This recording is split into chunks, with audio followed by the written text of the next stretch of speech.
Sunderland here, and I'm joined by Lieutenant Brian Foley, who was once with the state police, also a former Hartford Police Detective, to give us some perspective. And as we're just seeing that scene, I know you've been talking to your sources and also your decades in experience of law enforcement. What are we to make of the investigation and also involving that red truck there? That red pickup truck is what we would call a secondary scene, and you better believe it's a part of the investigation.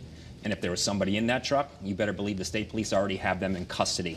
What you're going to see now is a prolonged investigation. There's a couple things you have to look at. There's going to be the accident, the actual, where the accident actually occurred, and now this secondary scene. Where the accident occurred, that's going to be handled by the cars unit. And these are troopers that's all they do is investigate serious motor vehicle accidents. They are the best of the best, and especially when it comes to the highway. This is their specialty, and they'll be able to determine exactly what happened.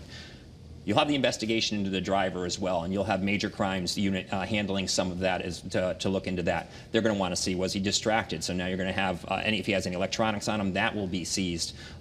You will have, obviously they're going to check and see if he was under the influence, be it alcohol or maybe a drug recognition expert to come in and analyze the suspect if he was under any sort of influence as that was going on. You do not need as many cars at the secondary scene or troopers at this point, but they will close down the highway at the secondary scene at some point as well. But right now, obviously, the major part of the investigation is where the accident actually occurred, and that's where the cars unit is, and that's where you'll see all the troopers for now. And this is not a quick process, as we've been talking about. If you're just joining us now at the top of Eyewitness News at 5, we've been saying since 4 o'clock that this is likely going to be shut down for hours, if not at least for the rest of the night, while a complete investigation is done into what caused the death of this trooper. Yeah, the highway's going to be shut down, and avoid the area, obviously, and it could be shut down in both directions at some point. They could shift around. They will move it to a secondary scene and shut it down.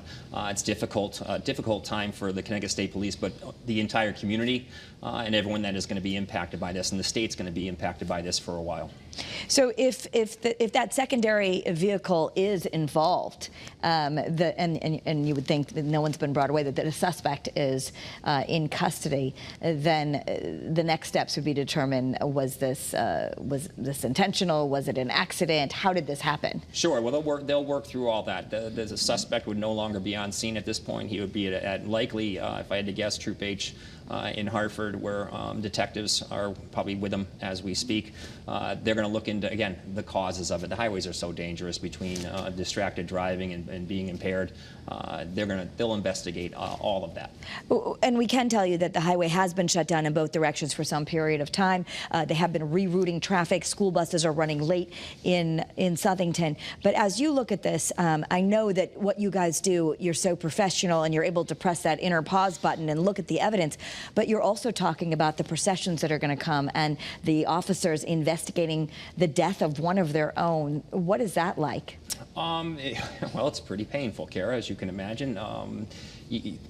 All the resources for employee assistance that Connecticut State Police are going to have there, and that's the employee assistance program that, after a trooper goes through this, no matter what, that someone's going to reach out and talk to them and make sure that they're all set. And, no one's all set right now. It's too early for that as they get through this. As far as Southington goes and all the surrounding towns, all those police departments, want to show their support to the Connecticut State Police. And while I'm there, I just want to say I am so sorry, and my thoughts and prayers to the troopers and all their families.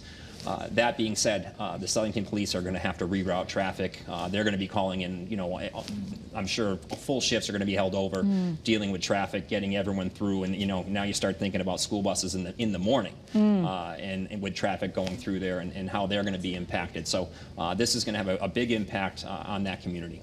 So the next step, besides the fact of the investigation, which they will have to determine exactly how and why this officer was killed, but you mentioned the processions, that if the body is then brought to the medical examiner's office, that's when we're going to see some very emotional processions from fellow police officers. That body will not be taken on its own. There will be a show of solidarity with all of the men and women in blue.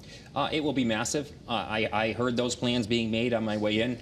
It will be multiple police departments, or better yet, most police departments here in the state will be involved in that in one facet or another while that goes on. And that, that's a part of the healing process for cops, is that when you have to deal with this, when you have to investigate your own, when this could happen to you, that you go through this.